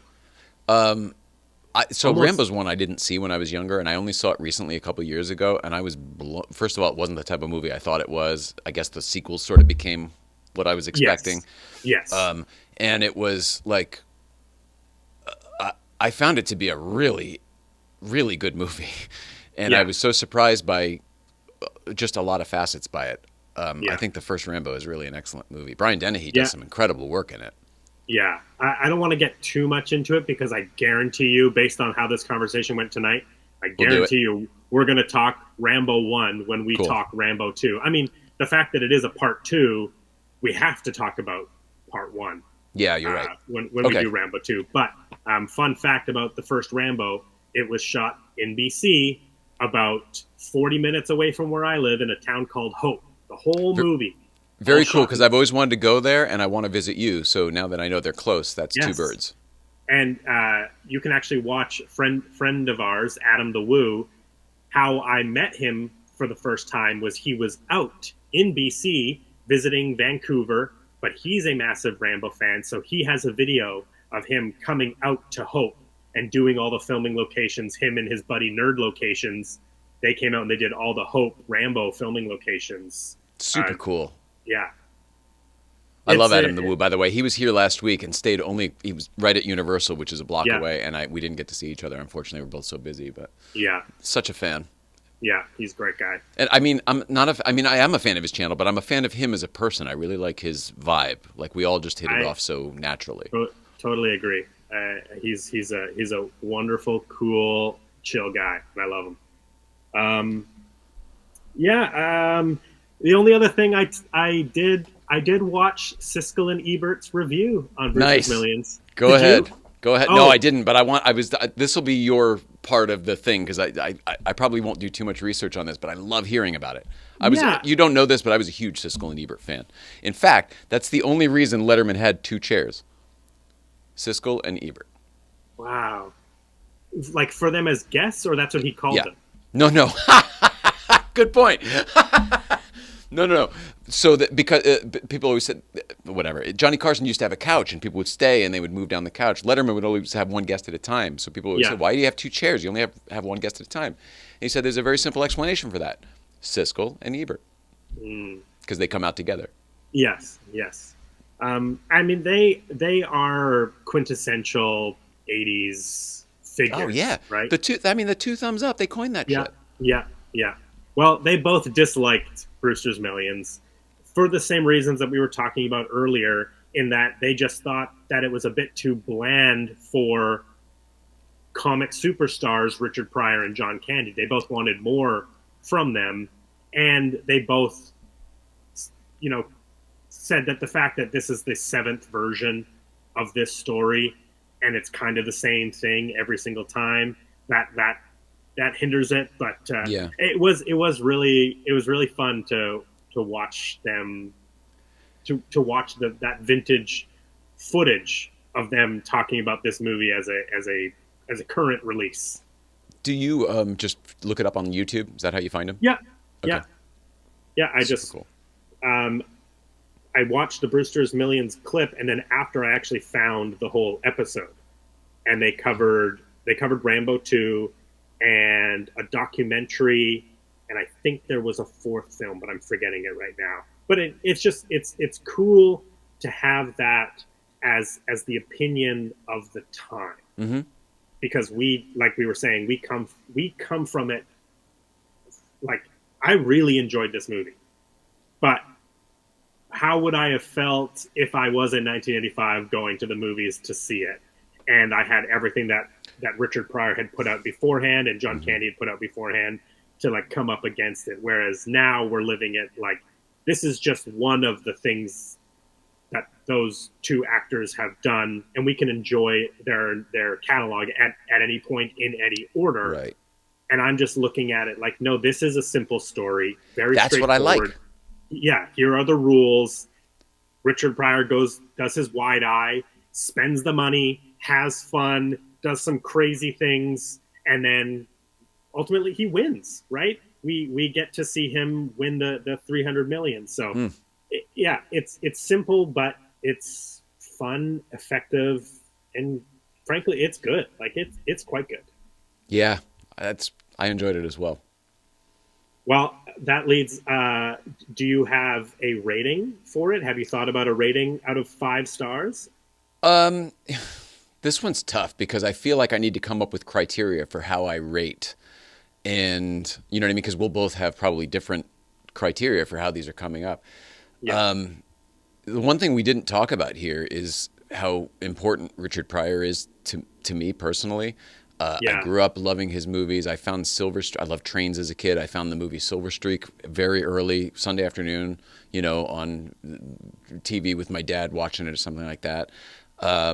And then, that becomes my favorite movie. I watch it over and over and over. Now I know this guy, Richard Pryor. Oh, now he's in other movies. I didn't find him through comedy. I found him through movies. Then I discovered his comedy. Then I found that he was a freaking legend, and on and on and on and on and on. Then one day I'm working for Chris Rock on the Everybody Hates Chris show. Then one day I meet my wife, Nicole, who was Chris Rock's publicist. And then one day she gets multiple sclerosis. Mm-hmm. And then one day she tells our old boss, Chris Rock, that she has multiple sclerosis. And Chris Rock gets silent and says, "Shit, that's what got Pryor." Yeah.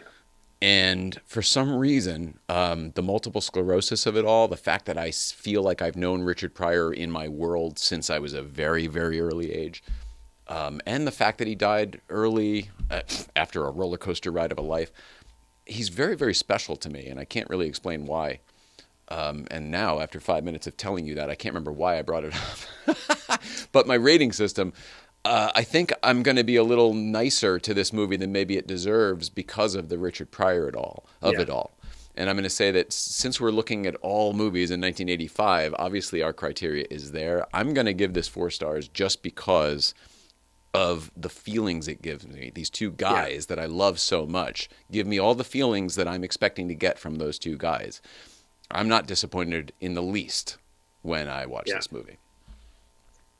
I am right there with you, my friend. I also give it 4 stars. And I use this app called Letterboxd.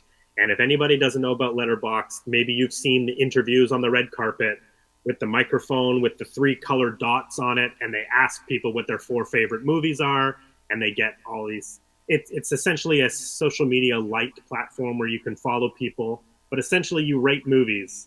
And I'll show you. There's my. I might not focus, but there it is. There's my 4-star and a heart rating on Brewster's Millions. So we are on. We and are it's on the just your, exact if you're same looking page. people up on that, it's your name. It's not BC DeLorean. That looked like just your name. Yes, this on Letterboxd. If anybody wants to sign up for Letterboxd, you log the movies that you've watched. You can write little reviews on them. You can rate them.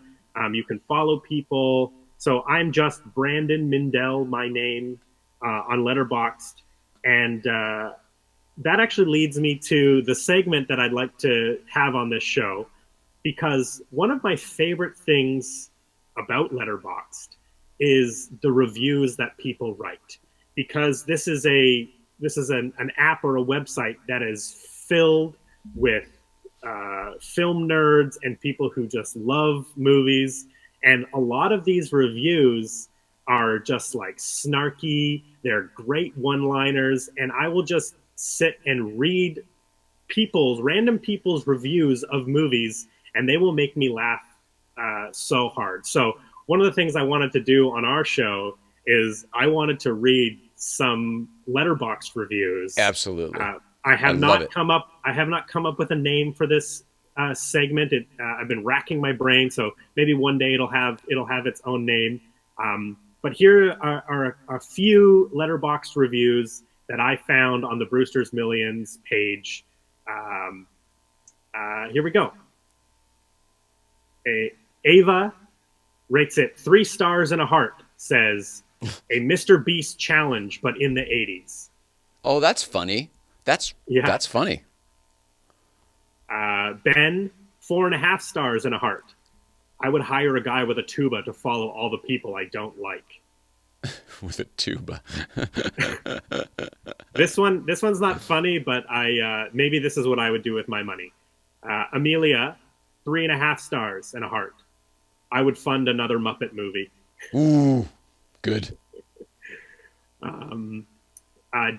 David, 3 stars, says, I could watch John Candy talk shit to baseball players all day.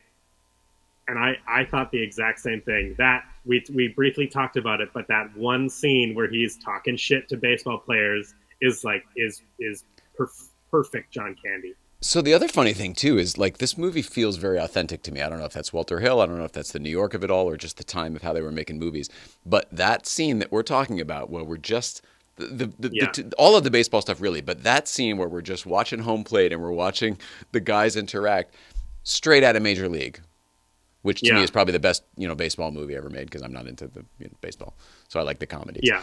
That scene felt like it was ripped right out of Major League, and obviously it was before. Yeah. This may show our age gap, but I think the best baseball movie ever made is Rookie of the Year. Oh, that was Nicole's favorite, and you know what? I don't know that I've ever seen it, so I'm gonna watch that as well. I got one more here, and then I think we're good. Okay. Fiona Applebottom Jean on Letterboxd, 3 stars, said, I thought too hard on how I'd spend the movie that I forgot to watch the movie. Mm-hmm. Thought too hard about how to spend the money that I forgot to watch the movie. Yeah, that I forgot to watch the movie. Yeah. So that's interesting. I didn't do that. When somebody asked before, like, oh, did you think about blah, blah, I didn't. I just sort of assessed what I thought of his choices. Yes. And I think part of the reason why I didn't really do that is because this is probably the third, maybe fourth time I've watched Brewster's Millions, maybe the third time. And to be honest, I was kind of watching it with the lens of like, okay, I have to talk about this for an hour and a half, right? And me too. That's why I was making notes throughout the whole. Yeah, I wasn't thinking about like my own experience with if I was in Richard Pryor's shoes. Yes, and more just like, okay, what is in here that we can talk about, right? This is the feeling productive about what we're doing part. Yeah, like we were working here. Yeah, and I did really enjoy watching a movie with that lens. Same. uh, and It it's a honestly thing made me that, feel a little bit like Siskel and Ebert. If I had my pad, I'm watching, I got my pad, I'm pausing to make the note, you know? yeah, yeah, like it feels like you are judging the movie um, for a reason. And I always like, I like I've said before, and I'll probably say time and time again, I love watching movies, and I'm always thinking about films technically in the subconscious. I'm thinking about the pacing. I'm thinking about the edits, like the camera movements, all that kind of Yeah. stuff. I'm And also assessing production throughout the entire thing. yes, yeah, and it was just it was cool to have a reason to be focusing on a lot of that stuff. I know what you mean. Because ordinarily, oh, I'm doing that anyway, and it takes me out of the movie. But now I had a Yeah, reason to do it, so I have an yeah, excuse for being taken out of the movie. yeah, That's hilarious. So, different age, but we're cut from the same cloth. There's a reason yeah, this show is going to go. yeah. We both love Tomorrowland. That's why the show works. Dude, don't get me started on like I could cry because I love that movie so freaking much, and to have a Yeah, friend who likes it as much as I do is really rare. Everyone else I who's seen it, I introduced them to it. I Nobody legit I know has ever seen that movie on their own. I love that movie so much, and I feel the same way. It did not get what it deserved, and it is a great movie. Oh man, I'm gonna watch. Oh God, I don't know what to watch now. It makes me And want to watch all. Every time I talk to you, the enthusiasm builds, and like the wave washes over me again, and I want to watch all of these movies. yeah, we got it. Yeah, you got to jot them down. What movie did you Rookie jot of the down? year, Kit Marshall says 6 out of 5, or is that six Yeah, five? no, 6 out of 5. That's how good it is. Oh, his rating system. Yeah, 6 out of 5 stars. Good one. Shout out to Kip, who, by the way, I don't know if you know this or not, but Kip and Abby are moving into Astoria. Remember, they used to live just outside. Oh They're yes, actually going to move into town. everybody was affected by Goonies weekend, and yeah, they only live 20 minutes away, but they got to get closer. It's funny because they moved there in the first place from another part Yeah, of the country, and now they're just zeroing in tighter and tighter and tighter. The nucleus is shrinking. yeah, One day they'll be next door to Astoria Coffee Roasters. yeah, exactly. Well, they're going to be in the house. They're going to live in the Goonies house. Yeah, exactly. You know what? We do plugs at the end just to kind of you're Brandon Mindell. How do people follow you? Well, first and foremost, everybody should follow A Blockbuster Year on Instagram and Facebook. Please. Keep you up to date on the movies that we're going to be covering, which we do need to announce what movie we're going to be covering next. And I'm actually going to throw you a curveball. Stay tuned for that. I feel like I can figure out what it is now, but I'm good. I'm good with whatever. And yeah, you can follow me personally on at BC DeLorean, BC as in British Columbia, on all social media platforms. And where do they find you, Jay? Thank you for asking, Brandon. You can follow me at Porsche Life 111, or if you want to keep up with the happenings here in the studio with the playset here, late night playset. And then specifically, and if that's on YouTube as well, Facebook, all of the above. We've got some friends that do versions of this as well, and some of them are new at it, and I just wanted to shoot them some love. One was Dustin, who popped in here earlier. We met him up at the Goonies weekend, and like all of us, all of this energy was just pumping through our veins, and we didn't know what to do with it all. So he's like, "I'm going to jump on a live, and anybody who wants to join me, join me." And I did 2 weeks in a row with him. It was really fun, just sort of reliving our memories from the Goonies weekend, not dissimilar to what Brandon and I did on Late Night Playset, or when Justin Scard was here and we did that on Late Night Playset. But Dustin's got a show that he does with Mr. Nass called The Basement Show. Follow Dustin for that. But also Daryl Boggs started something that I don't know about. I just saw today.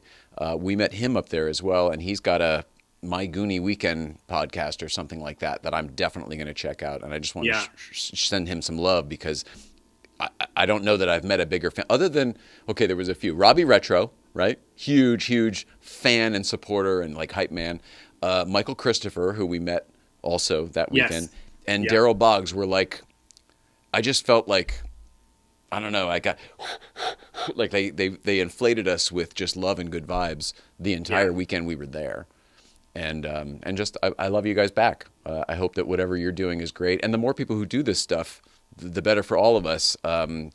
Come do a cameo on this thing. We'll do a thing with you. For sure. Know that Brendan and I are open to all that. We want everyone to rise. So Oh, hell yeah, of course. Well, What are we doing next week, Brandon? well, I feel like we've covered Brewster's Millions. We both loved it. The rating we system, I both. love. Good call on that. Yes, yeah, and I'm going to keep track of all of our ratings, so at the end we can kind of see what were our highs and our lows of 1985, right? How big a deal is the Letterbox app? Because is it the type of thing where a blockbuster year should have its own account, and then we cover the movies that we do on the show, or is that overkill? No, it's not. It's not overkill. I might just have to log in and out with my own personal one. I have on my personal letterbox. I did start. I did start a blockbuster year list. Oh, So perfect. Okay, good. I'll look into if I can make notes in that list. But essentially, I would like to keep track of our rating. And for me, it's easy because all of these movies that I'm watching, I'm going to put in my Letterboxd app and rate anyway. Anyway, right. Which is why I asked you out of 5 stars, because that's what Letterboxd is 5 Perfect. stars and a heart. I feel, and you know, it gets the heart for me because of my sappy story I told Yes. you. Yes.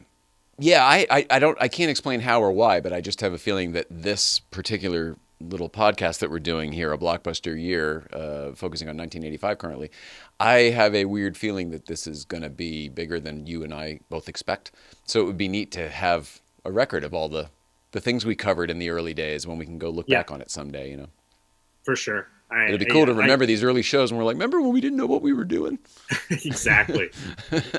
our baby steps. The audience had to tell us when our mics dropped out because we didn't even know. That's Those were the classic. days. Yeah. I'm just happy that we have an audience to tell us those things. I truly appreciate everybody who stopped by to watch live.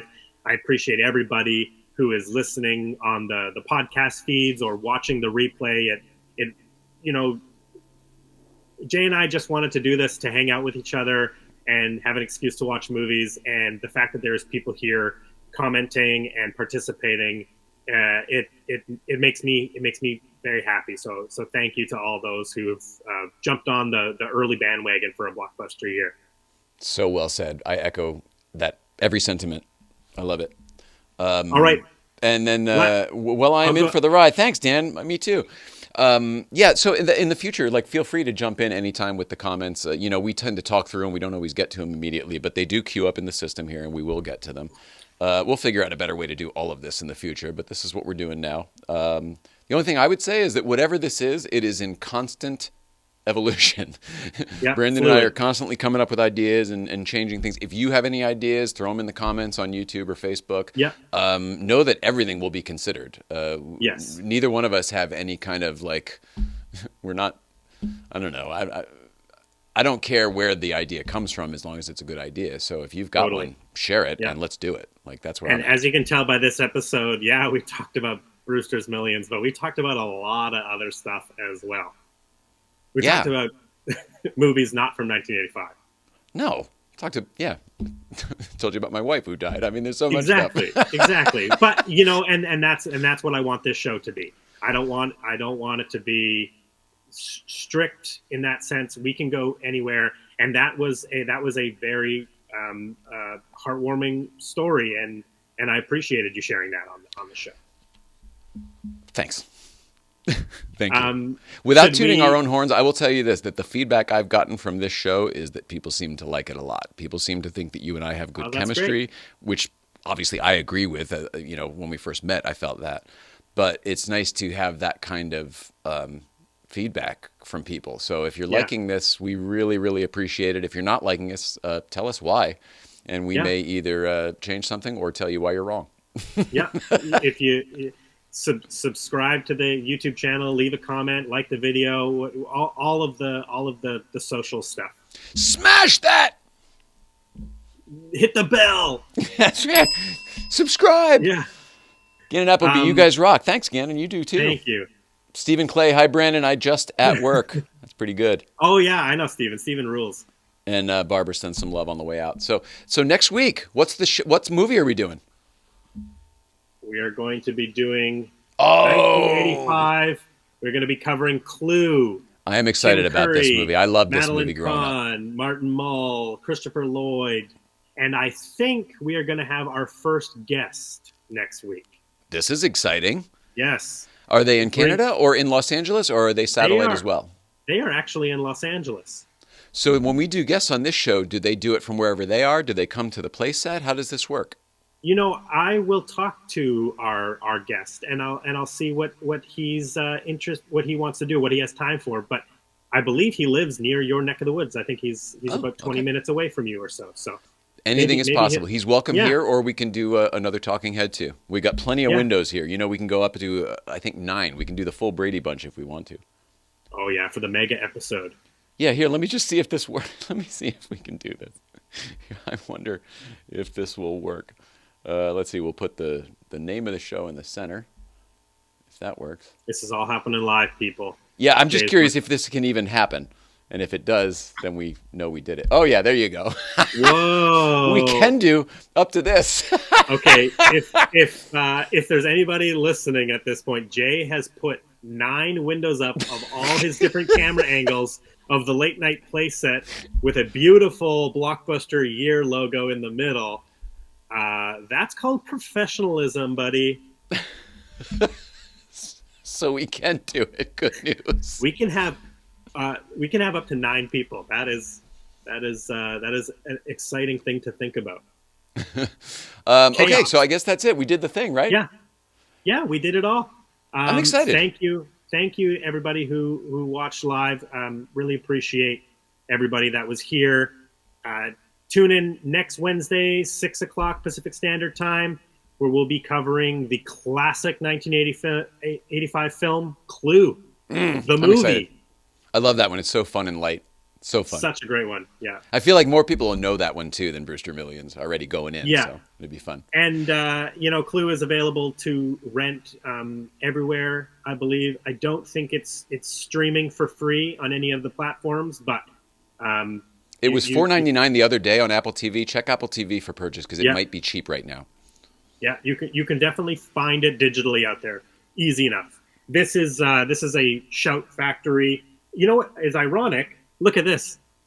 This Brewster's Millions is Shout Select. This is Shout Factory. They do incredible Blu-ray and 4K releases, and so is Clue. Clue is also a Shout Select. Oh, nice. My 4K. Spine number 152 for Clue, and Brewster's Millions is spine number 97. So something I'd like to include when we talk. Oh, sorry. Go ahead. I was just saying we're doing back-to-back Shout Factory Select films. I love that. One of the things I'd like to incorporate when we talk about these, because I'm going to look it up for Clue, but the studios that put the movies out, I think we should include that. I actually do have that here. Okay, who did Brewster's Millions? I don't remember. I thought it was like Millions a Samuel Goldwyn or something. Is Universal. Oh, Universal. Okay. And Clue is Paramount. Paramount. Okay. But yeah, I knew that. That's a good thing. That's a good thing to note. We should include the production, the release. I love you, Brandon. I love that we're doing the show. I love that there's an audience for this show. I had a rough week. I've got a friend in the hospital, bone cancer, a lot of stuff going on. So I haven't gotten much sleep this week. We didn't even do a play set. We put a rerun up. What's a rerun? This is the most exciting thing I've got. I've got a lot of things going on, but this is what I'm most excited about. And I'm so glad that we're doing it together. So I love you, man. Thanks for everything. Love you too, Jay. This is a great night. Thanks to you at home. See you next week for Clue. This has been a Blockbuster year. Take the tape out. Rewind.